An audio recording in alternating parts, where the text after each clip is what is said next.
जो आज टेक्निक प्राप्त है ये गॉड कबीर गिवन है, ताकि आप अपने सदग्रंथों को इन प्रोजेक्टर और डीवीडी के माध्यम से रूबरू देख सकें, आँखों देख सकें, फिर मिला सकें अपने।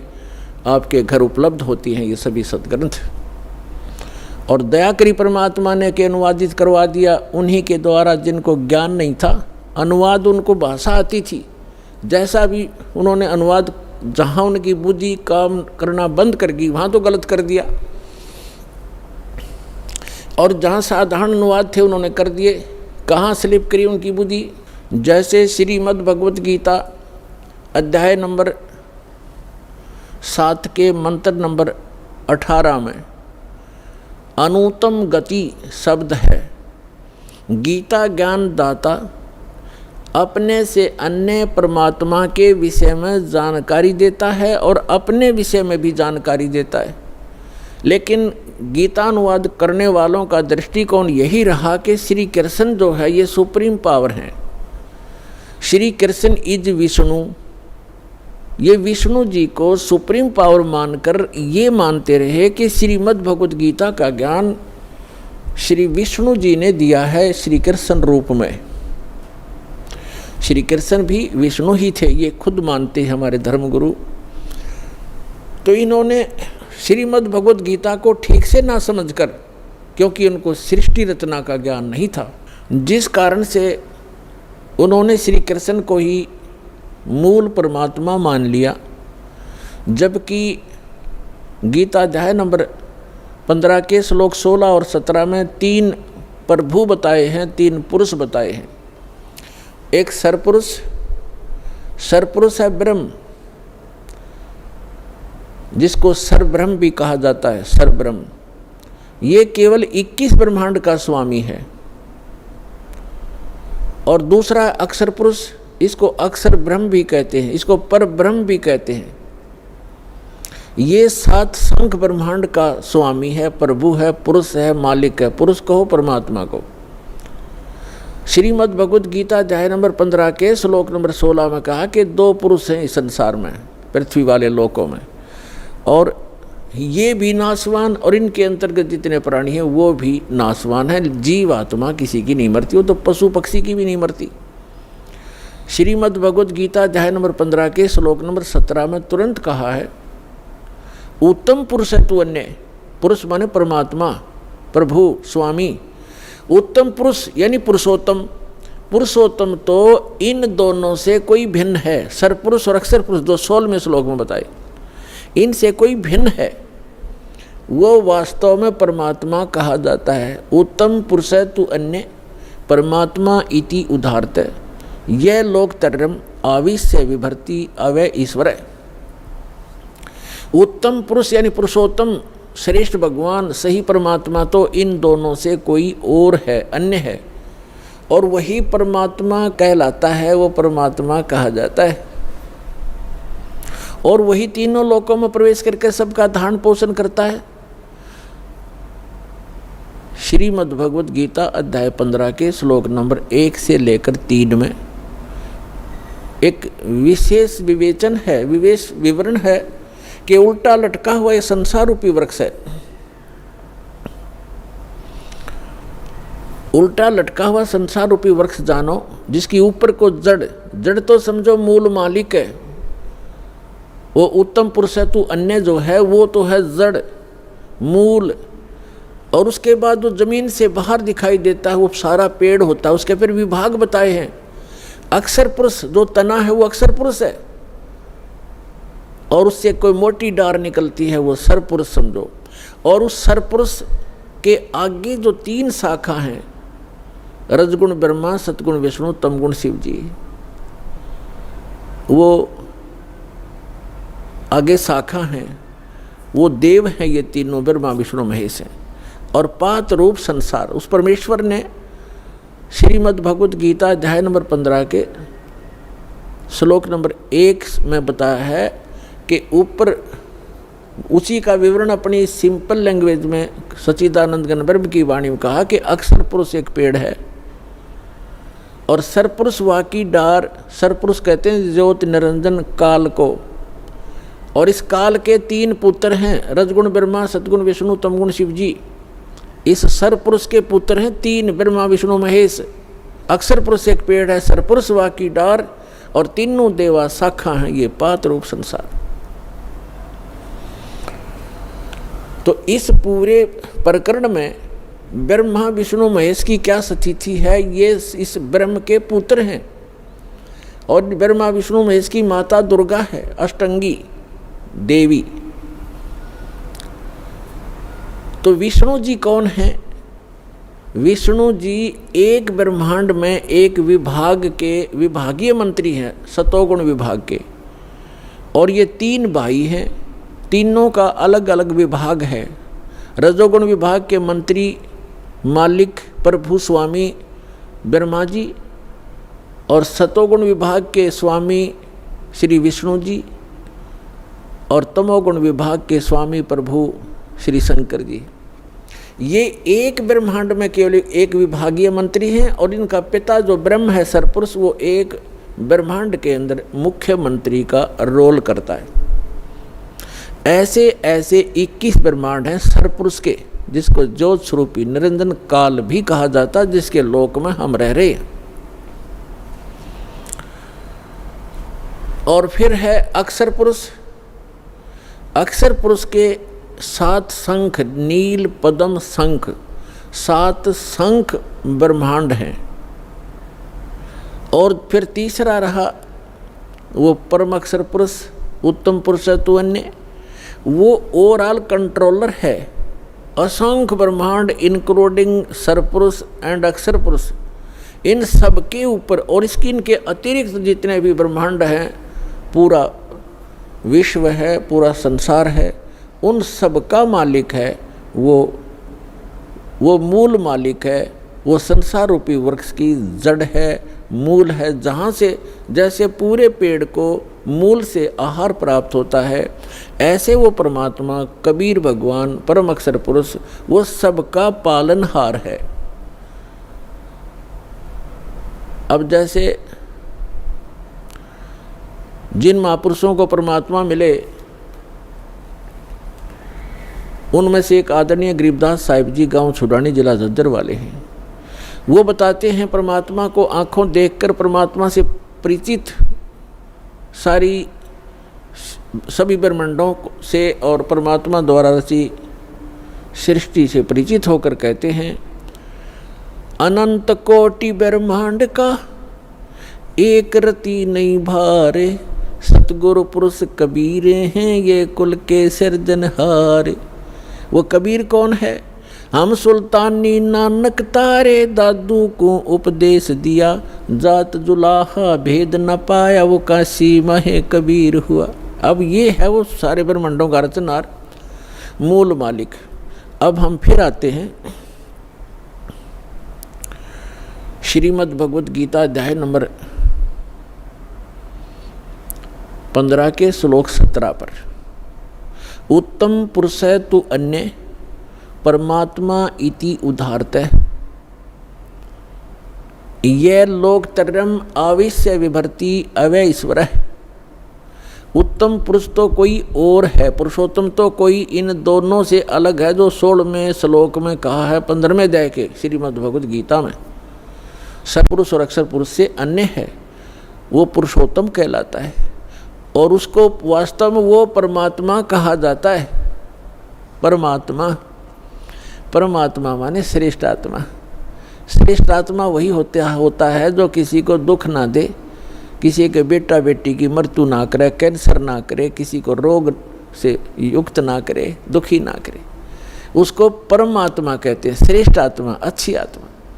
और जो यहाँ हम देख रहे हैं बूचड़ खाना, किसी हॉस्पिटल में जाकर देख लो हाहाकार मची हुई है, और घर घर में देख लो कोई किसी रोग से दुखी, कोई किसी से दुखी, किसी की टांग कटी है, किसी का हाथ कटा है, कोई आंखों से अंधा है, कोई पैरालिसिस से तड़प रहा है। तो जिस लोक में हम रह रहे हैं, ये इस परमात्मा का लोक हो सकता है?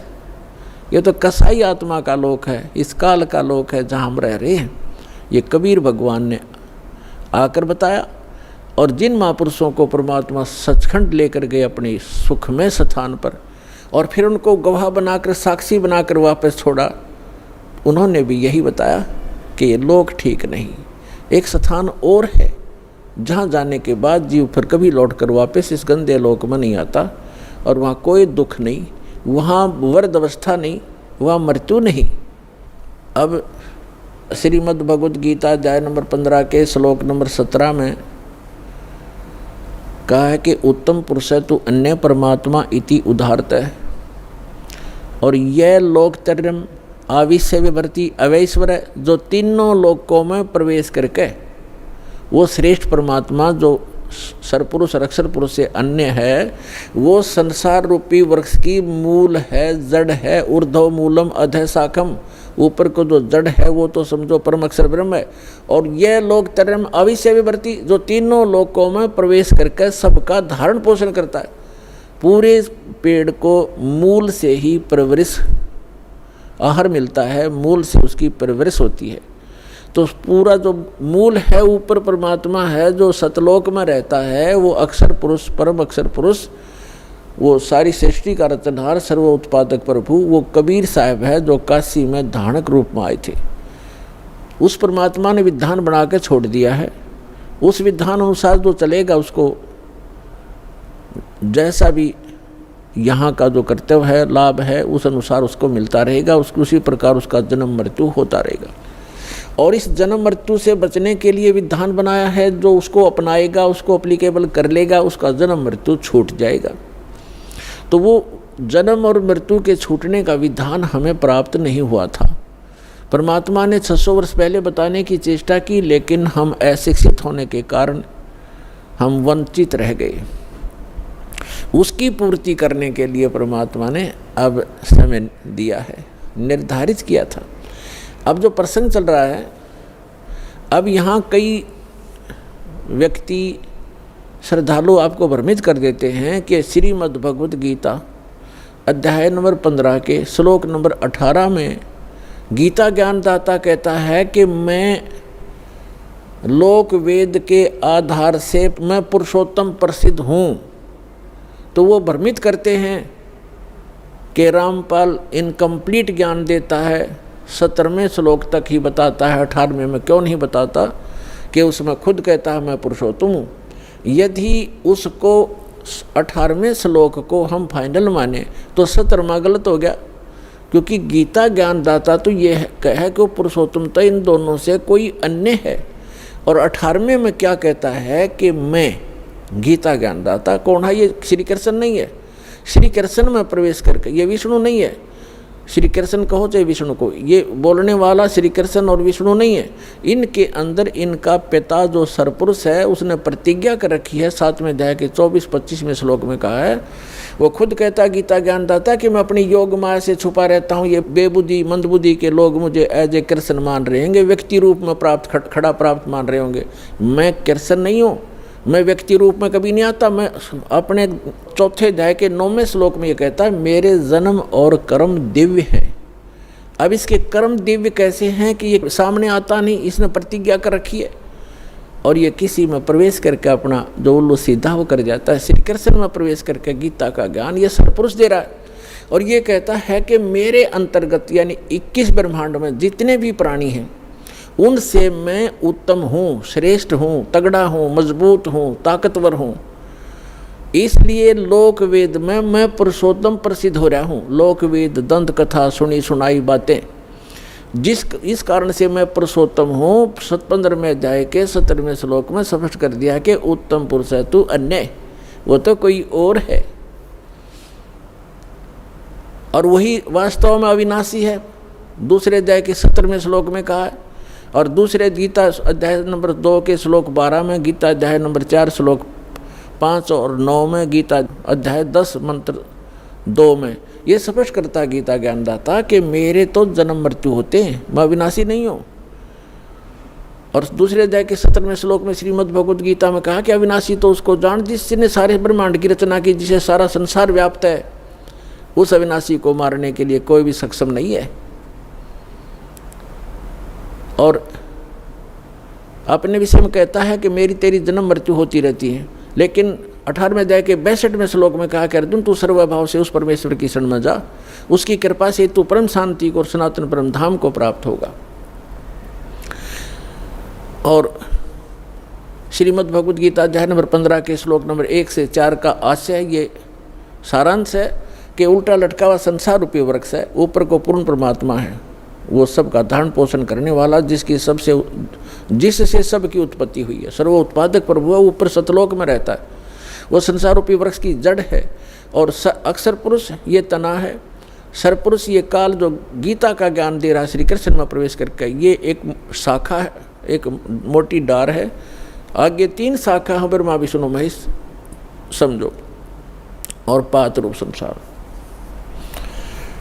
तो ये स्वयं बताना चाहता है। फिर गीता अध्याय नंबर 15 के श्लोक नंबर 1 से 4 का सारांश है कि उल्टा लटका हुआ संसार रूपी वृक्ष है, और जो इन सभी विभागों को बताता है, जैसे चौथे अध्याय के 32 और 34 श्लोक में बताया है कि सच्चिदानंद घन ब्रह्मणे, यानी ब्रह्मणे मुखे, ब्रह्मणे माने सच्चिदानंद घन ब्रह्म के मुख से उच्चरित वाणी में ये तत्व ज्ञान विस्तार से कहा गया है, जो यज्ञों के बारे में, यज्ञ माने धार्मिक अनुष्ठानों के विषय में जो जानकारी है विस्तार से कही गई है।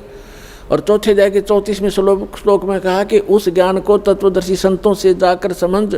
गीता ज्ञानदाता कहता मैं नहीं जानता उस तत्व ज्ञान को, नहीं तो एक अध्याय और लिख देता 19वां कि वो तत्व ज्ञान ये सुन ले, इसमें लिखता हूँ, वो तत्व ज्ञान से परिचित नहीं है। चौथे अध्याय के 34वें श्लोक में गीता जी में कहा है कि उस ज्ञान को जो सच्चिदानंद घन यानी परम अक्षर ब्रह्म अपने आप अपने मुख कमल से बोलता है आकर के, उसकी अमृतवाणी में लिपिबद्ध किया जाता है, कबीर वाणी में, वो तत्व ज्ञान है। चौथे अध्याय के 34वें श्लोक में कहा गीता जी में, उस ज्ञान को तू तत्वदर्शी संतों के पास जाकर समझ, उनको दंडवत प्रणाम करने से, कपट छोड़कर नम्रतापूर्वक प्रश्न करने से वो तत्वदर्शी संत तुझे तत्व ज्ञान का उपदेश करेंगे। इससे सिद्ध होगा। यहाँ गीता अध्याय नंबर 15 के श्लोक नंबर 1 में वो भी कंसेप्ट क्लियर कर दिया कि वो तत्वदर्शी संत वो होगा जो उल्टे लटके हुए संसार रूपी वृक्ष के सभी विभाग बता देगा। जैसे परमेश्वर स्वयं आते हैं, वो तत्वदर्शी संत की भूमिका भी करते हैं, भगवान तो वो होते ही होते हैं। कबीर साहब कहते हैं अक्षर पुरुष एक पेड़ है, सरपुरुष वा की डार, निरंजन वा की डार, और तीनों देवा शाखा हैं, ये पात रूप संसार। तो जड़ कौन है? वो जड़ की ऑप्शन छोड़ के परमात्मा, क्योंकि अपने इस दास को भेजा है कि जड़ ये कबीर साहब है, वो अल्लाह अकबर है, वो परम अक्षर ब्रह्म है जो जड़ है उस सारे संसार की। तो यहाँ ये भी बताया कि उस उल्टे लटके हुए संसार रूपी वृक्ष के सभी विभागों से जो परिचित है, स वेदविद, वो वेद के तात्पर्य को जानने वाला अर्थात तत्वदर्शी संत है। उसके पश्चात परमेश्वर के उस परम पद की खोज करनी चाहिए, जहाँ जाने के बाद साधक लौटकर कभी संसार में नहीं आते।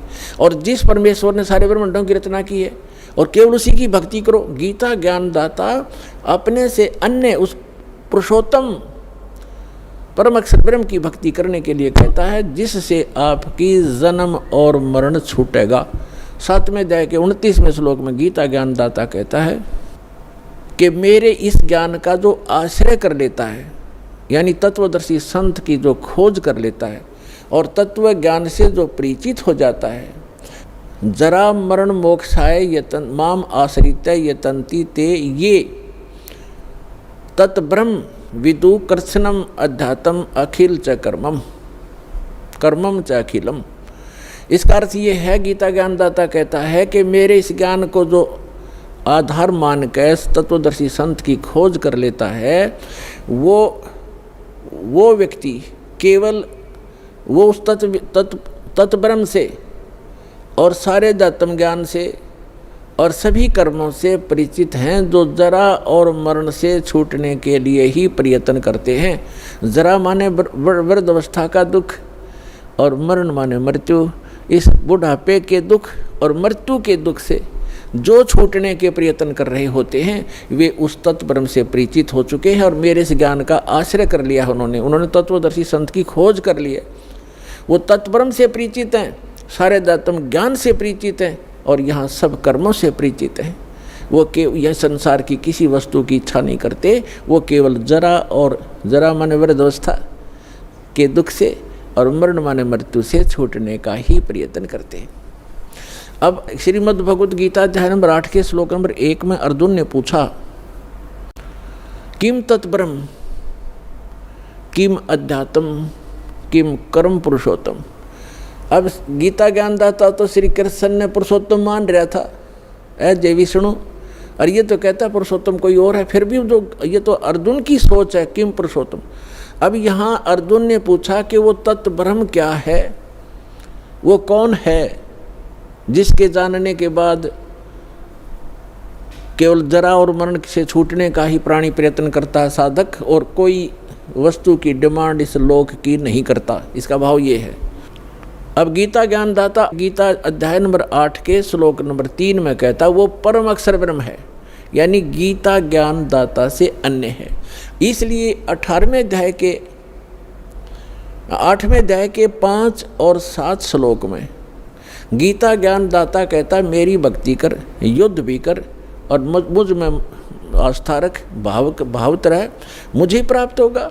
अपना मंत्र बताता 8वें अध्याय के 13वें श्लोक में, ओम इति एकाक्षरम ब्रह्म व्यवहारण माम अनुस्मरण यह प्रयाति तदंदेहम सयाति परमाम गतिम। मुझ ब्रह्म का केवल एक ओम अक्षर है, नथिंग एल्स, इसके अतिरिक्त कुछ नहीं। उच्चारण करके सिमरण करता हुआ यह प्रयाति तदंदेहम, जो शरीर छोड़कर जाता है, सयाति परमाम गतिम, वो ओम से मिलने वाली परम गति को प्राप्त होता है। ओम से क्या प्राप्ति होती है? ब्रह्मलोक मिलता है, क्योंकि ये ब्रह्म का मंत्र है। और गीता अध्याय नंबर 8 के श्लोक नंबर 16 में कहा है कि ब्रह्मलोक पर्यंत ये सभी लोक पुनरावर्ती में, उनके वहाँ जाने के बाद भी लौटकर जन्म मृत्यु में प्राणी आते। ये वो स्थान नहीं है जहाँ जाने के बाद साधक फिर लौट कर नहीं, कभी नहीं आते। 15वें अध्याय के जो 4थे श्लोक में कहा है। तो इस ब्रह्म की साधना करने से भी ब्रह्मलोक प्राप्त होता है। ब्रह्मलोक में गए हुए प्राणी भी पुनर्वर्ती में होते हैं, जन्म मृत्यु होता है। इसलिए 18वें अध्याय के 62वें श्लोक में कहता अर्जुन तू सर्वभाव से उस परमेश्वर की शरण में जा, उसकी कृपा से ही तू परम शांति और सनातन परम धाम को प्राप्त होगा, उस परमेश्वर की ही कृपा से। और उसका मंत्र बता दिया 17वें अध्याय के 23वें श्लोक में कि ओम तत् सत इति निर्देश है ब्रह्मण त्रिविध समर्थ है। ब्रह्मण माने सच्चिदानंद घन ब्रह्म, यानी परम अक्षर ब्रह्म के प्राप्ति का, उस लोक की प्राप्ति का, जहाँ जाने के बाद साधक फिर लौटकर कभी संसार में नहीं आते, कि वो मंत्र है ओम तत् सत। अपना तो गीता ज्ञानदाता ने 8वें अध्याय के 13वें श्लोक में बता ही दिया कि मुझ ब्रह्म का केवल ओम मंत्र है। ये तो इनकम्प्लीट साधना है, ब्रह्म तक की है, जन्म मृत्यु सदा बनी रहेगी, वो शाश्वत स्थान प्राप्त नहीं हो सकता, वो सुख प्राप्त नहीं हो सकता। अब बताया है उस सच्चिदानंद घन ब्रह्म की साधना करने से शाश्वत स्थान, शाश्वत माने जहाँ जिसका कभी अंत नहीं होता, अविनाशी लोक, हम उसको सत्यलोक कहते हैं, अमरलोक कहते हैं। सत्यलोक की प्राप्ति होती है। तो उसका मंत्र है ओम तत्सत। ओम तो सरपुरुष का, इस ब्रह्म का, और तत् जो है ये अक्षर पुरुष का साधना मंत्र है। और सत तत् ये सांकेतिक है, तत् नहीं, ये अन्य मंत्र है, ये कोड वर्ड है, सांकेतिक शब्द है। और सत ये परम अक्षर ब्रह्म का साधना मंत्र है, वो कोड वर्ड है। ओम तत्सत ये शब्द नहीं है, ये मंत्र नहीं है, ये अन्य मंत्र हैं जो इस विश्व में दास के पास उपलब्ध है और किसी के पास नहीं है।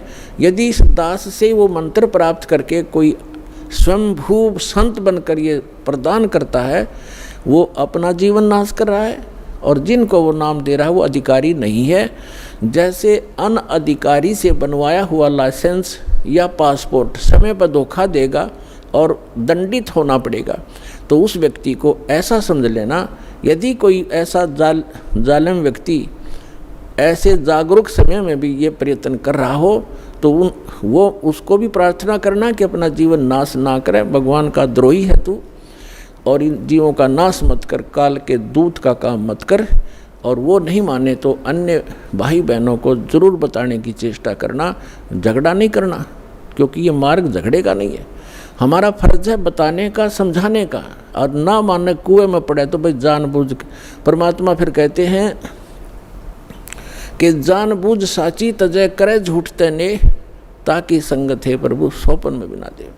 और फिर परमात्मा कहते हैं कर दीपक कुआ पड़े फिर काहे की कुशलात, हाथ में दीपक टॉर्च ले रहा है फिर कुएं में गिरने लग रहा है, तो वो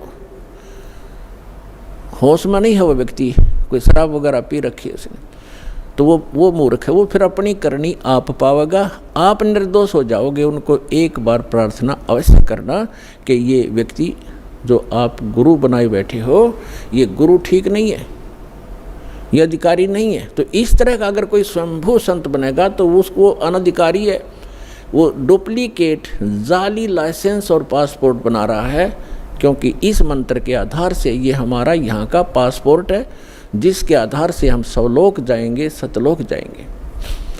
और इसका पता चलेगा जब मृत्यु के बाद जब जाएंगे प्लेटफार्म पर इसको लेकर के, वो सुविधा तो मिलेगी नहीं, सजा और मिलेगी, दंडित कर दिए जाएंगे। तो जो प्रसंग चल रहा है हम उसी पर आते हैं कि उस सच्चिदानंद घन ब्रह्म के पाने का इस 3 मंत्र के जाप का प्रावधान है, निर्देश है, डायरेक्शन है, नथिंग एल्स। निर्देश माने फाइनल फैसला है, आदेश भी और निर्देश यानी ये दिशा भी दे दी। अब उस परमात्मा की भक्ति से पूर्ण मोक्ष होगा और शाश्वत स्थान प्राप्त होगा, जहाँ जाने के बाद साधक फिर लौटकर कभी संसार में नहीं आते।